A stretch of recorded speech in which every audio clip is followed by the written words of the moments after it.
नमस्कार मंडळी, स्टार प्रवाह वाहिनीवरील मुरंबा ही मालिका लोकप्रिय मालिकांपैकी एक आहे। या मालिकेत रमा आणि अक्षयची भेट झाली आहे। माहीने स्वतः रमाची तयारी करून तिला अक्षयकडे पाठवून दिले आहे। त्यानंतर दोघेही एकमेकांना मिठी मारून रडताना दिसत आहेत।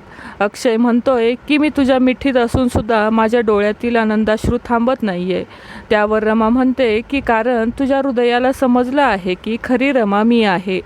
हा प्रोमो शेअर करताना अखेर रमा अक्षयची भेट झाली असं कॅप्शन दिलं आहे आणि प्रोमो पाहून मालिकेचे प्रेक्षक प्रचंड आनंदी झाले आहेत। दोघांची भेट झाल्यावर आता माहीचं काय असा प्रश्न पडलाय। मिळालेल्या माहितीनुसार माही हे पात्र इथेच थांबवले जाणार आहे। माही या पात्राची भूमिका संपणार आहे व अक्षय व रमाचं कथानक आता आपल्याला इथून पुढे पाहायला मिळणार आहे। मालिकेत हा आलेला ट्विस्ट तुम्हाला कसा वाटला हे नक्की कमेंटमध्ये सांगा। मालिका विश्वातील अशाच नवनवीन अपडेट जाणून घेण्यासाठी आपल्या चॅनलला नक्की सबस्क्राईब करा। धन्यवाद।